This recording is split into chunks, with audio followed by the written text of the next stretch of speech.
Von Miller is officially a Dallas Cowboy, and people inside the Cowboy circle are already talking about the move. After years of Miller wanting to play in Dallas, the deal finally happened. But one Cowboys legend's reaction shows why his arrival means so much. Let me catch you up. Here's where it actually starts. Not with a press release, with a FaceTime call. Within minutes of the ink drying, Miller reached for his phone and called someone he's known for over a decade. Cowboys legend DeMarcus Ware. It's no surprise that one of the first people Von Miller called after signing in Dallas was DeMarcus Ware, who is also Miller's friend and former Denver Broncos teammate. Miller shared a screenshot of his FaceTime call with Ware and his reaction to the news. Ware's face on that screen said everything Cowboys fans were feeling. Pure joy, no hesitation. This wasn't two strangers exchanging pleasantries. Miller and Ware played together with the Broncos for 3 seasons, where Ware served as a mentor to Miller and they won a Super Bowl together there. That's the guy Miller wanted to talk to first. Not his agent, not a teammate he'd just met, the guy who taught him how to rush the passer at the highest level back when Miller was a rookie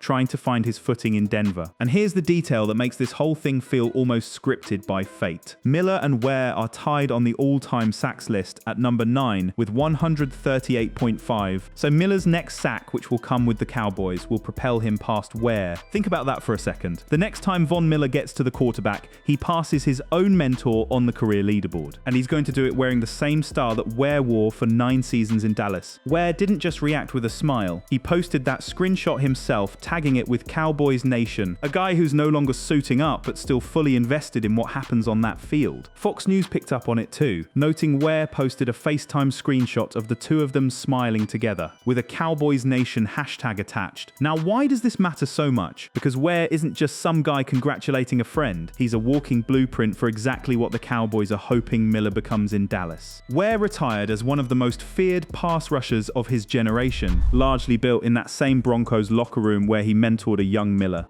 If there's anyone who understands what a 37-year-old former MVP still has to offer a defense that desperately needs juice off the edge, it's the man who helped build that exact identity a decade earlier. Let's rewind for a second though, because this signing didn't come out of nowhere. Miller had been broadcasting his intentions for weeks, and the Cowboys had been telling anyone who'd listen that he wasn't a priority. Back in July, sources inside the building were pretty blunt about it. When Miller posted a photo of Dak Prescott hoisting a Super Bowl trophy with the caption "Why not?", an obvious pitch to get himself into the building, the response from the Cowboys side was cold. 2 people close to the situation described Miller as not a front-burner issue in terms of their pursuit of help, even while acknowledging deep respect for what he'd accomplished. A few weeks before that, it was even more direct. Sources told reporters the team's stance toward Miller's public campaigning was, in their words, a polite "not interested at this time." That's about as close as an NFL front office gets to a rejection letter without actually writing one. So Miller kept pushing. He wasn't subtle about it either. He showed up in Oxnard, California, to physically watch Cowboys training camp practices during their West Coast trip, sitting there in plain view while the team he wanted to join ran drills in front of him. That's not the move of a guy waiting quietly by the phone. That's a guy making sure the front office couldn't ignore him. He backed it up verbally too, telling people around him exactly what he still had left in the tank. Miller put it plainly. At his age, he could still roll out of bed and still rush the quarterback, while also being the kind of guy who brings juice and energy into a locker room every single day. And then on July 8th, he dropped the first real breadcrumb, a photoshopped image of himself in a Cowboys jersey, wearing the same number 24 he'd worn in Washington. Set to music, posted straight to his Instagram story. It was a tease. It was also, in hindsight, a preview of exactly what was coming. By mid-August, the breadcrumbs turned into a full trail. Miller posted an edited photo of himself in a Cowboys uniform captioned with the phrase, "Here we go," a direct callback to Dak Prescott's own signature cadence at the line of scrimmage. That's not an accident. That's Miller signaling in his own way that he already saw himself standing in that huddle before the deal was even confirmed. Hours later, Adam Schefter made it official. His report landed on a Sunday night, and it read almost like poetry for a guy who'd been chasing this for years. Miller is from Texas, went to Texas A&M, and now is headed to play for the Dallas Cowboys. 3 facts, 1 sentence, and an entire hometown story wrapped up in it. The Cowboys confirmed it themselves shortly after. and Miller's own reaction, once it was real, was simple and direct. He posted himself in the uniform with the caption, "Dallas, let's make this one special." No hedging, no uncertainty, just a guy who'd finally gotten the thing he wanted.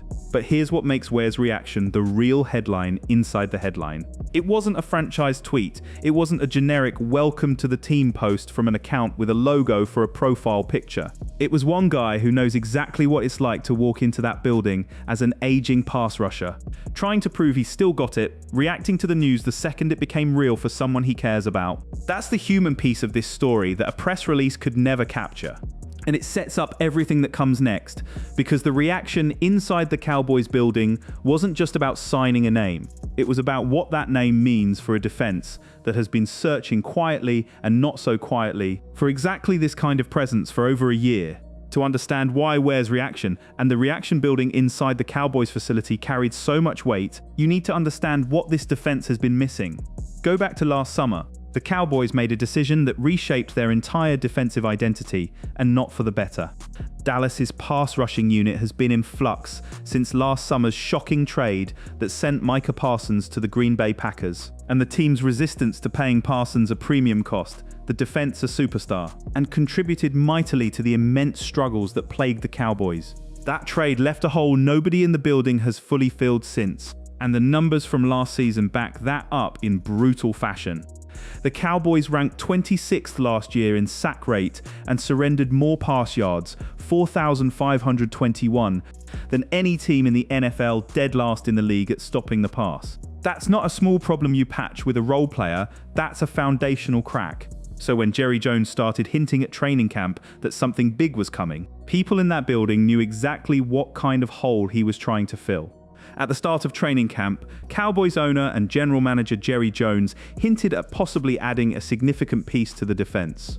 And just days before Miller's deal came together, Jones had already made one enormous move to prove he meant it. Last week, the team signed defensive tackle Quinnen Williams to a 3-year, $105.9 million extension and is now adding Miller, 2 major additions to a defensive front in the span of a single week. That's not incremental roster building, that's a front office trying to fix a problem it knows cost the team games last season.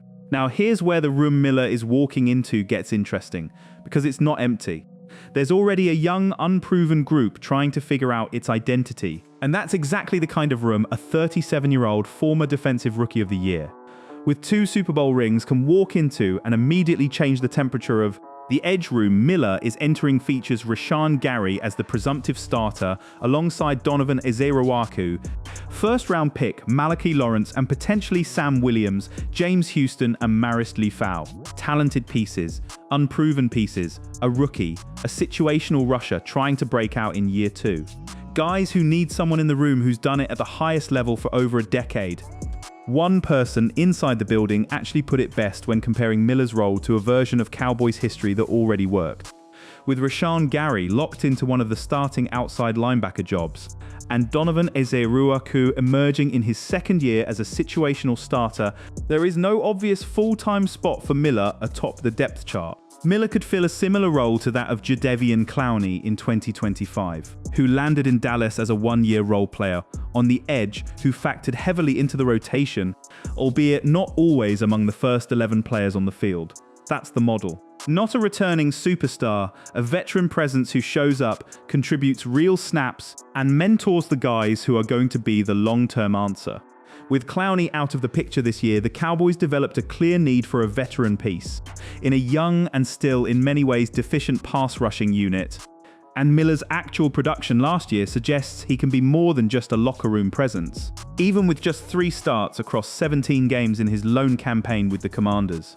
Miller racked up 9 sacks last year, which was good for his greatest single-season total since 2018. 9 sacks in a part-time role. That's not a guy just hanging on. That's a guy who found a second wind late in his career.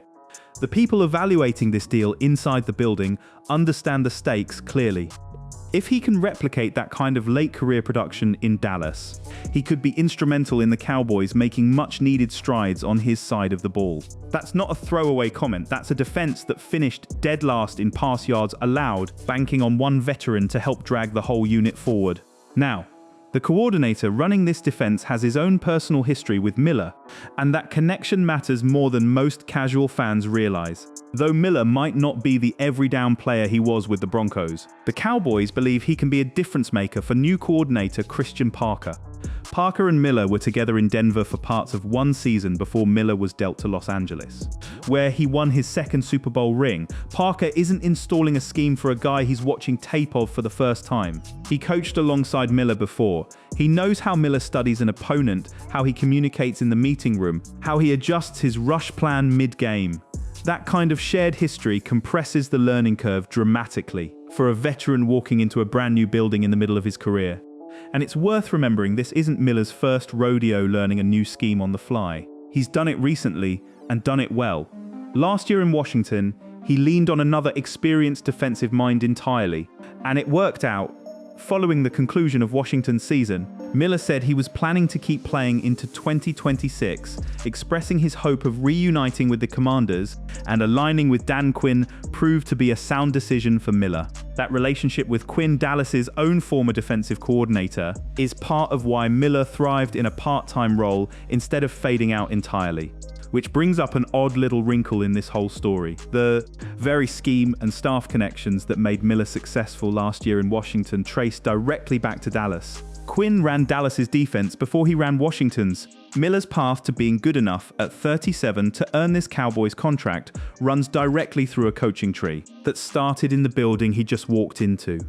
So when the locker room found out Miller was walking through the door, it wasn't a surprise reaction to some random signing. It was the final piece landing in a pass rush room that had been rebuilding piece by piece since the day Parsons left for Green Bay, Gary providing star power up front, Williams anchoring the interior after his massive new extension, a rookie in Lawrence still finding his footing, and now Miller walking in with more career sacks than anyone else on an active NFL roster, ready to show these guys exactly what an 15th season in this league is supposed to look like. Here's the part of this story that makes it more than just a transaction. This wasn't Miller's first attempt to get to Dallas, not even close. Rewind all the way back to 2022. Miller was a free agent, fresh off his second Super Bowl ring with the Rams. And he had one goal in mind before anybody else got involved. New Buffalo Bills linebacker Von Miller had a plan as he entered free agency that offseason. He wanted to be back home in Dallas. So what did he do? He didn't call an agent first, he called a friend. After the NFL free agency period started, Miller called former Denver Broncos teammate and former Dallas Cowboy DeMarcus Ware in an attempt to judge the Cowboys' interest in bringing him home. Ware's own retelling of that call captures just how unexpected it was, even to him. Ware recalled Miller opening with a question about whether Dallas had any interest since he was a free agent, and Ware's response was pure shock that Miller was even available. It's the same dynamic playing out 4 years later, except this time the answer was finally yes. Back then though, the answer was no. Dallas wasn't ready to make that move, and Miller ended up somewhere else entirely. He signed a 6-year, $120 million contract with the Buffalo Bills instead, walking away from his hometown dream for a bigger paycheck and what he believed was a better shot at more championships. And at the time, he made it clear just how close Dallas actually came to landing him. Miller posted a photo standing next to Cowboys star Micah Parsons with the caption, "Damn, it almost happened." The two of them staring down a future that never came to be. Multiple teams were reportedly in that same conversation. The Bills may have won the sweepstakes to sign Miller, but both the Rams and the Cowboys were in pursuit of the 8-time Pro Bowler. Think about what that pairing could have looked like. Parsons was a breakout star at the time, and putting Miller on that same defensive front would have created one of the most fearsome pass-rushing duos anyone had built in years. It never happened. Buffalo won that battle, and Dallas moved on. Now, in a strange twist, nobody could have predicted. Parsons is gone to Green Bay, and Miller is finally arriving in Dallas anyway. Just without the guy his signing was originally supposed to pair alongside. Buffalo, for its part, didn't turn into the story Miller had hoped for. That 3-year stretch is widely regarded as one of the roughest patches of his entire career. He played 3 seasons for the Buffalo Bills from 2022 to 2024, perhaps the most disappointing stretch of his career, and it included the lone season in his legendary career where he didn't register a sack. A guy who'd built a Hall of Fame resume chasing quarterbacks suddenly went an entire season without getting to one. That's the kind of stat line that makes people start writing the "his career is over" columns. Buffalo eventually moved on from him, and Miller found himself starting over yet again, this time in Washington. That's where things actually turned around, playing under Dan Quinn in a reduced role built around his strengths instead of his snap count. Miller rediscovered something. Miller played the 2025 season for the Washington Commanders on a one-year, $6.1 million contract, and led the team with 9.0 sacks while only playing 34% of the defensive snaps. He proved something important there, that even in limited doses, he could still be one of the most productive rushers on a roster.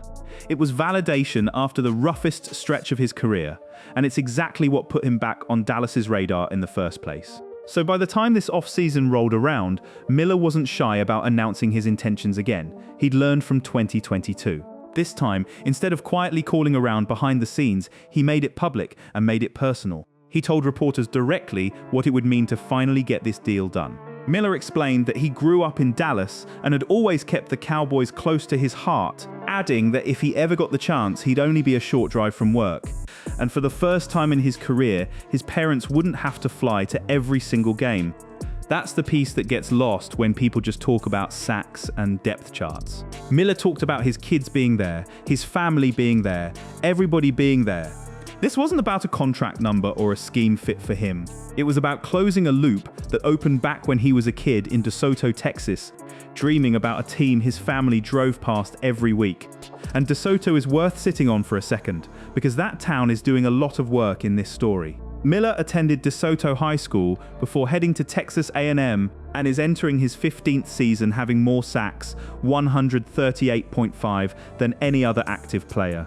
That's a suburb just 20 minutes south of downtown Dallas. Miller isn't from some distant state pretending to have hometown ties for a press conference talking point. He's from the actual Metroplex, a kid who grew up watching this exact franchise, before becoming one of the greatest pass rushers of his generation somewhere else entirely. His path to get there ran through Texas A&M, where he built the resume that made him impossible to ignore. A native of Texas, Miller played at DeSoto High School before joining Texas A&M. And after a stellar career with the Aggies, Miller was the second overall pick in the 2011 NFL Draft. Second overall pick, not a late-round dice roll. A guy identified as a cornerstone talent before he'd played a single professional snap. And from there, his career took off in Denver, where he built the foundation of everything that came after. A first-round pick of the Broncos in 2011, Miller has been named to the Pro Bowl 8 times and has been a first or second team All-Pro 7 times. He was the NFL's Defensive Rookie of the Year in 2011 and twice finished second in Defensive Player of the Year voting in 2012 and 2016. That's not a journeyman padding a resume. That's one of the most decorated defensive players of his entire generation. Twice a whisker away from being named the best defensive player in football. And the crown jewel of that Denver run came in a Super Bowl where Miller didn't just win. He took over the game entirely, earning MVP honors in the process. So when people ask why a Cowboys legend like Ware would drop everything to FaceTime his old friend the moment this deal became real, this is why. It's not just nostalgia, it's watching a guy chase something for over a decade, through a failed pursuit in 2022, through the worst stretch of his career in Buffalo, through a bounce-back season in Washington, finally get to the one place he always wanted to end up. Ware wasn't reacting in a vacuum. The building around him had already been building toward this moment all camp, in ways that had nothing directly to do with Miller, but everything to do with the culture he's walking into. Take Rashawn Gary, the presumptive edge starter Miller is now sharing a room with. Gary's been talking openly about what it's like adjusting to a completely new locker room this year. And the stories he's told paint a picture of exactly the kind of environment Miller is stepping into. Gary described his first real interaction with Dak Prescott happening not in a meeting room but in a parking lot, where the Cowboys had just added Gary to a defense with plenty of star power. But his first interaction with Prescott happened in the parking lot, where Prescott stopped his car, introduced himself, and immediately offered Gary his help. Prescott didn't just say hello, he handed over his personal number and told Gary to call if he ever needed anything from a chef to bodywork. Prescott told Gary, "Man, here's my number. If you need a chef, you need bodywork, just let me know." And that small interaction gave Gary an early glimpse into the kind of teammate Prescott is away from the cameras. That's the culture Miller is walking into. Not a locker room where a new veteran has to earn his stripes in silence for a month. A locker room where the franchise quarterback tracks down new additions in a parking lot before they've even played a snap together. Gary's been vocal about the leadership culture running through that whole building too, describing how Prescott's presence resonates far beyond the huddle. He added that from how Prescott comes in to talk to the cleaners, to the chefs, to everybody in the building, to how he talks to everybody on defense and offense, everybody notices it. That's not a small detail. When a franchise quarterback treats the custodial staff with the same respect he treats a Pro Bowl left tackle, that sets a tone. It's the kind of environment where a 37-year-old veteran walking in with 2 Super Bowl rings isn't going to feel like an outsider trying to prove he belongs. He's going to feel like exactly what the building has been cultivating all along. A room full of guys who look out for each other regardless of how long they've been there. And Gary's not just talking about vibes, he's talked specifically about the chemistry building up front with the guys Miller now joins in that room. Gary has discussed the chemistry developing along the defensive front, the impact of playing alongside veterans like Quinnen Williams and Kenny Clark, and his role on the team's leadership council. That's the room.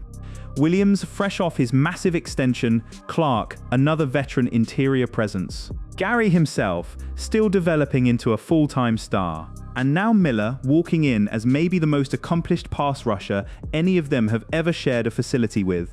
Gary's also talked about how much he trusts the direction this defense is heading under its new coordinator, saying the belief starts at the top and trickles down.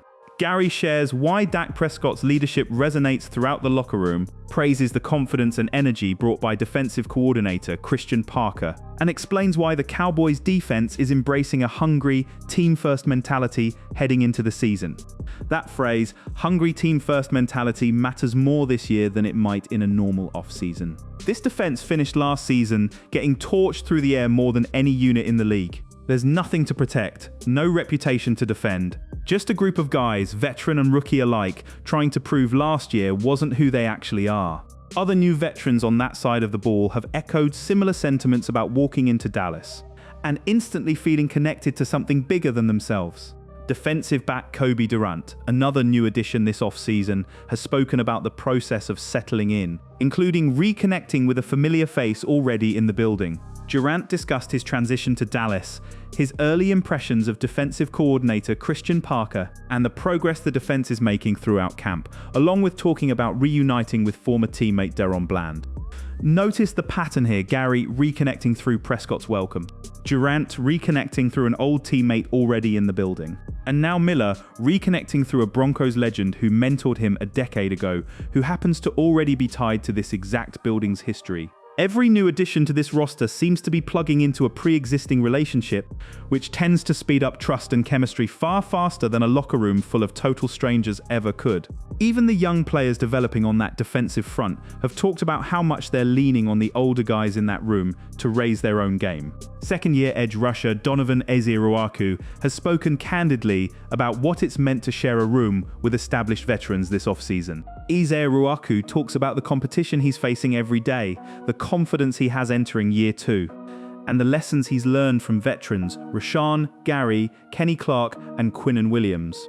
That's before Miller had even signed. Now imagine what that room looks like with a guy who has more career sacks than any active player in the league walking those halls every single day. Sitting in those same meeting rooms, watching that same tape, Ezeruaku is exactly the kind of young player this signing is designed to accelerate. A talented but still developing rusher who now gets daily access to one of the most technically gifted pass rushers of the last 15 years. This is the part of the story that rarely gets the spotlight it deserves. Everyone focuses on the box score potential. Will Miller get to 8 sacks? Will he stay healthy for a full season? Will he factor into the rotation the way Clowney did the year before? But the locker room reaction, the parking lot introductions, the FaceTime calls from old friends, that's the stuff that actually determines whether a 37-year-old finishing out his career in a new city finds a second wind or fades quietly into a forgettable final chapter. And based on everything coming out of that building since the deal became real, Miller isn't walking into a group of strangers sizing him up. He's walking into a room that's already been talking about him, rooting for him, and in Ware's case, personally invested in seeing this thing work out. So where does this actually leave things heading into the season? The pieces are all on the table now, and what happens with them is the last open question.